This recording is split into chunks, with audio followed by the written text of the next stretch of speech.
बिस्मिल्लाहिर्रहमानिर्रहीम अस्सलाम वालेकुम। My name is Arsalan Iqbal. Math expert channel पे आप सबको खुशामदीद कहता हूँ। अगर अभी तक आपने मेरा चैनल सब्सक्राइब नहीं किया तो इसे सब्सक्राइब कर दें ताकि आपके पास बाकी वीडियोस के नोटिफिकेशन भी पहुँच सकें। तो आज के लेक्चर में हमने basically chapter number 3 integration start करना है। इंटीग्रेशन से पहले कुछ एक और तरह का है और बहुत ही इम्पोर्टेंट टॉपिक है जो कि अक्सर टीचर नहीं करवाते, कि वो टॉपिक का नाम है डिफरेंशियल। अब हम डेरिवेटिव भी पढ़ के आए हैं और डिफरेंशियल भी आ गया, तो दो चीजें आ गई, तो इनमें क्या फर्क होता है?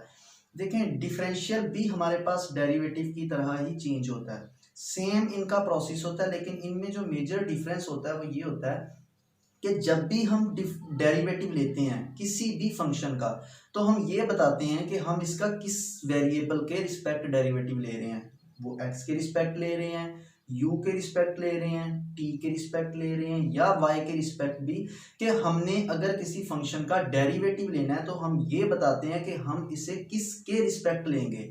लेकिन डिफरेंशियल में ऐसे नहीं होता।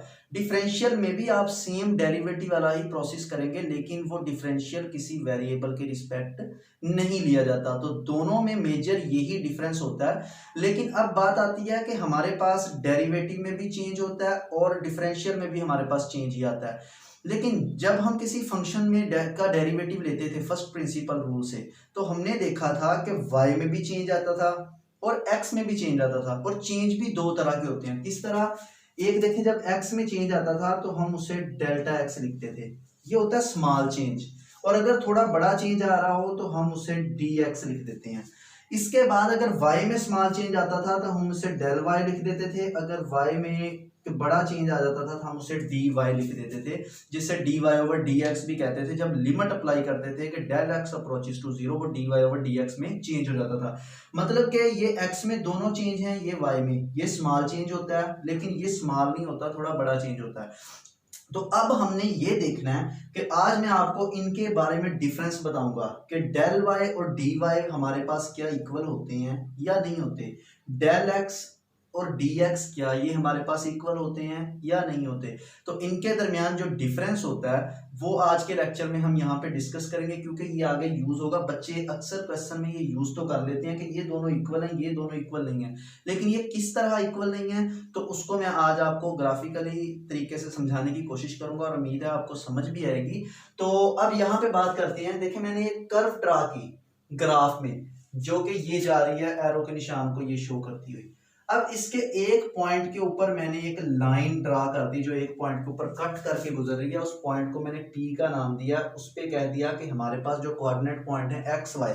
मैंने अपने पहले चैप्टर के लेक्चर में बताया था कि जब हम किसी फंक्शन को ग्राफ में ड्रा करते हैं तो हम उसके पॉइंट्स लेते हैं। जैसे अगर ये कर्व बन रही है तो हम कहते हैं एक पॉइंट अगर यहाँ पे है पी ऑफ एक्स वाई, तो इसका मतलब ये है कि ये यहाँ तक जो डिस्टेंस है इसका सारा ये y है, और ये जो आपके पास डिस्टेंस आ रहा है ये आपके पास x आ रहा है। तब जाके ये हमारे पास p of x y point एक बनता है, तो जो कि मैंने यहाँ पे ड्रा किया। फिर मैंने कहा कि इसमें थोड़ा चेंज आता है, कोई और आगे पॉइंट ले लेते हैं इसी कर्व के ऊपर, तो उसे कह दिया x में चेंज आ रहा है डेल x और y में चेंज आ रहा है डेल y, दोनों में मैंने ऐड करके लिख दिया। अब इन सारी लाइंस को मिलाया, इस लाइन को यहां तक मिला दिया, एम पॉइंट तक ये आपके पास y है, और अगर देखा जाए ये आपके पास x है। अब ये जो आगे चेंज आया इतना चेंज, तो ये अगर x के रिस्पेक्ट देखें तो डेल x है, अब y के रिस्पेक्ट देखें तो ये आपके पास डेल y है, जिसे मैंने यहाँ पे नाम दे दिया। अब देखें ये आपके पास एक Q पॉइंट, यहां से भी एक परपेंडिकुलर नीचे गिरा दिया। अगर एंगल यहाँ पे फाई है तो आपके पास यहाँ पे भी एंगल फाई है। आप एंगल कोई भी सपोज कर सकते हैं, मैंने जस्ट इनको नाम दिए, यहाँ R नाम दे दिया, इस लाइन पे जो इंटरसेक्ट कर रही थी T दे दिया, तो इसी तरह एम एन और ओरिजिन वाले पॉइंट को ओ कह दिया। अब यहाँ पे बात आती है, वो कहता है कि let P of x y and Q of x plus del x y plus del y to be neighbouring points on the graph of y is equal to f of x. यानी कि ये मैंने graph जो draw किया किसी भी function का हो सकता है, y is equal to f of x, उसने उसी ग्राफ के ऊपर यानी कि उसी की कर्व के ऊपर दो पॉइंट ले लिए जो कि बिल्कुल एक दूसरे के पास है, नेबरिंग पॉइंट दिए हुए हैं। वह कहता है draw tangent at p which makes at angle. एक टेंजेंट ड्रा किया। टेंजेंट लाइन कौन सी होती है? जो किसी भी कर्व को एक पॉइंट के ऊपर इंटरसेक्ट करती है, उसे उसकी टेंजेंट लाइन बोला जाता है। तो वो कहता है एक लाइन उसने ड्रा की जो कि किस पॉइंट के ऊपर टच कर रही है, पी पॉइंट के ऊपर, an angle five with the positive direction of x axis.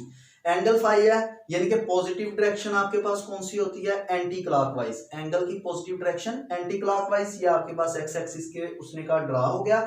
वह कहता है then tan phi is equal to dy over dx। ये हमने सेकंड चैप्टर में पढ़ा था कि हमारे पास जो टेंजेंट होता है स्लोप ऑफ पॉइंट्स, तो वो हमारे पास dy ओवर dx के इक्वल होता है। तो वह कहता है also from right triangle PRT। Right triangle कौन सी होती है, जिसमें एक 90 डिग्री का एंगल होता है। PRT कौन सी बन रही है, P पॉइंट ये, R पॉइंट ये और T पॉइंट ये, मतलब कि ये ट्राइंगल आ गई।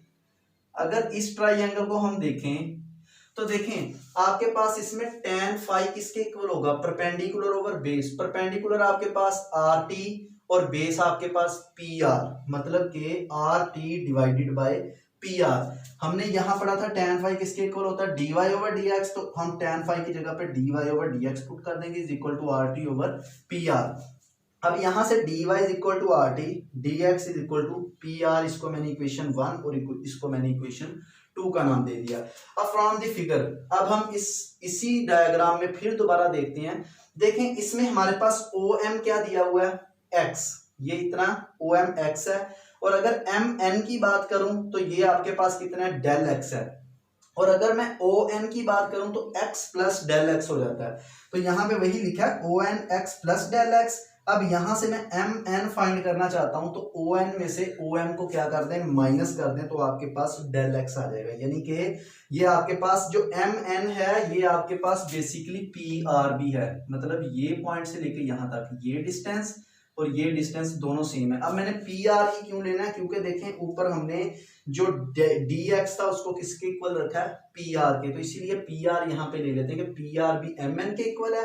तो आपके पास PR किसके इक्वल बच जाएगा, डेल x के, क्योंकि x x के साथ कैंसिल, तो बाय 2 and 3 ये 2 इक्वेशन और ये आपके पास सॉरी ये 2 इक्वेशन और ये 3 इक्वेशन, तो dx is equal to del x आपके पास ये प्रूफ हो जाता है कि ये दोनों आपस में इक्वल होते हैं। अब हम इसी तरह डेल y और dy को चेक करते हैं। तो हमारे पास देखें from the figure MP is equal to NR is equal to y। MP हमारे पास कहां पे है, M से P तक ये, या NR वो कहता है ये किसके इक्वल है, y के इक्वल है। उसके बाद वो कहता है NQ is equal to y plus del y, मतलब कि आपके पास NQ ये टोटल ये आपके पास y प्लस डेल y हो गया। अगर मैं NQ में से NR को माइनस कर दूं तो आपके पास देखें RQ आ जाएगा यहां तक, जो कि कितना आएगा आपके पास, डेल y आ गया। अब ये RQ डेल y के इक्वल आ रहा है, लेकिन यहाँ पे हमारे पास dy जो था वो RT के इक्वल है, मतलब कि एक ये चीज बन रही है पूरी और एक सिर्फ और सिर्फ ये चीज आ रही है, तो ये तो वैसे ही नहीं इक्वल। तो हम दोनों इक्वेशन को यूज करते हुए कहेंगे dy is not equal to del y। तो यहां से ये प्रूफ होता है कि dx is equal to del x होता है, लेकिन जो y के रिस्पेक्ट चेंज आता है वो हमारे पास इक्वल नहीं होता। अप्रोक्सीमेटली हम इक्वल कह सकते हैं, आगे क्वेश्चन में यूज करेंगे, लेकिन ये एग्जैक्ट इक्वल नहीं होते। ये था हमारे पास के दोनों के दरमियान फर्क dy और डेल y के दरमियान, और इसके साथ आपको dx और डेल x के बारे में भी बता दिया कि इनके दरमियान क्या फर्क होता है। तो अब हम एक्सरसाइज की तरफ चलते हैं, साथ साथ मैं आपको टॉपिक भी पीछे से समझाऊंगा और एक्सरसाइज के क्वेश्चन भी करवाऊंगा। 3.1 एक्सरसाइज है, उसमें क्वेश्चन नंबर 1 है, वो कहता है कि del y and dy in the following cases, यानी कि आपने ये फाइंड करना। अब आपको ये पता चल गया ये दोनों डिफरेंट हैं, तो अब आपने बेसिकली डेल y और dy यहां से फाइंड आउट करना है। तो इसका फर्स्ट क्वेश्चन का फर्स्ट पार्ट हम यहाँ पे देखते हैं, यहीं पे आपको समझा देता हूं। देखिए उसने फर्स्ट क्वेश्चन दिया y is equal to x square minus 1। आगे वो कहता है x चेंज 3 to 3.02। x कहां से चेंज हो रहा है, 3 से 3.02। अगर मैं यहाँ वैल्यू देखना चाहूं तो x आपके पास कितना दिया हुआ 3, और अगर आप चेंज निकालना चाहते हैं यानी कि उसमें कितना चेंज आ रहा है, देखें x था और चेंज आया x प्लस डेल x, तो आप x में से क्या करें, इसको इसमें से x को माइनस कर दें तो आपके पास चेंज आ जाएगा। यानी कि आप 3 पॉइंट जो डेल x की वैल्यू है उसमें आप कर दें 3.02 माइनस 3, यानी कि आपके पास ये जो चेंज आने के बाद वैल्यू आई है उसमें से x को क्या करेंगे माइनस, तो ये आपके पास आ जाएगा 0.02। ये आपके पास डेल x की वैल्यू यहाँ पे आ जाएगी, ये x की आ गई, ये डेल x की आ गई, और डेल x आपने पढ़ा किसके इक्वल होता है, डी एक्स के इक्वल भी होता है।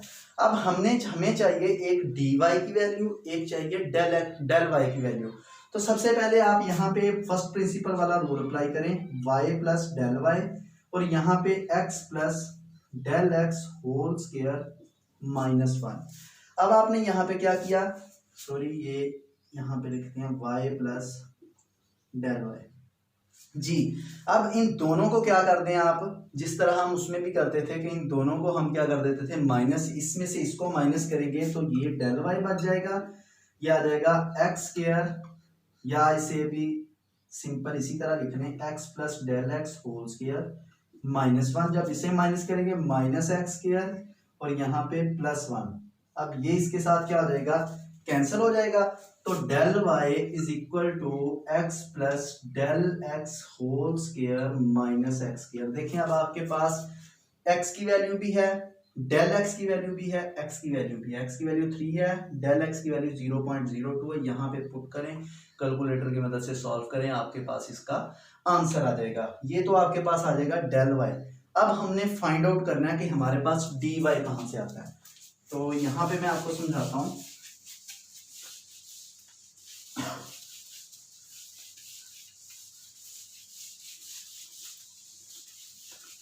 तो मैंने आपको बताया कि डी वाई जो होता है ये आपके पास डिफरेंशियल होता है, नॉट अ डेरिवेटिव। डेरिवेटिव किसी के रिस्पेक्ट लिया जाता है, डिफरेंशियल रिस्पेक्ट किसी के भी नहीं लिया जाता, किसी भी वेरिएबल के रिस्पेक्ट नहीं होता।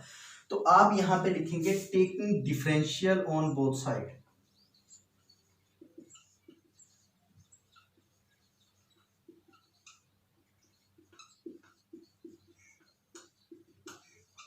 डेरिवेटिव नहीं लिखेंगे, डिफरेंशियल लिखेंगे। किसके बोथ साइड, बाय इक्वेशन 1।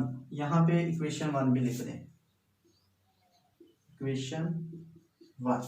तो अब डिफरेंशियल लेता हूं तो डी वाई हो जाएगा, इधर डी इंटू एक्स स्क्वायर -1 हो जाएगा, इस तरह। अब यहां पे देखें, अब हमारे पास ये तो डी वाई आ गया, अब इसका डिफरेंशियल तो D x square minus D of 1। तो मैंने आपको बताया कि प्रोसेस इसका डेरिवेटिव वाला ही होता है। तो ये आपके पास आ जाएगा 2x, आगे फर्दर dx।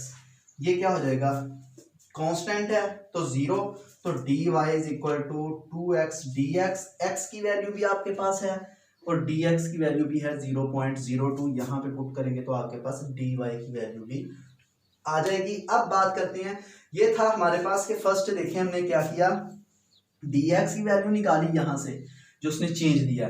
फिर हमने फर्स्ट प्रिंसिपल वाला रूल यूज करते हुए डेल वाई की वैल्यू फाइंड की, और फिर taking differential on both side by equation 1, यानी कि इक्वेशन 1 का हमने क्या किया, दोनों साइड पे डिफरेंशियल लेके वहां से वैल्यू फाइंड आउट की।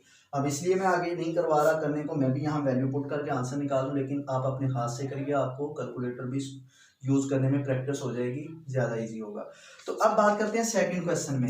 तीनों क्वेश्चन सेम है, लेकिन इसमें ये वैल्यू आ रही है कि ये छोटी आ रही है, ये बड़ी आ रही है, तो इससे परेशान नहीं होना।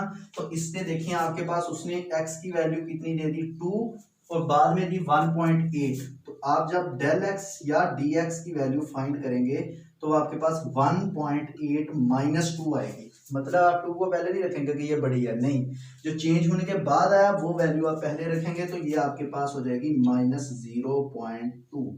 ये आपके पास डेल एक्स या डी एक्स की वैल्यू आ जाएगी माइनस में, और एक्स आपके पास 2।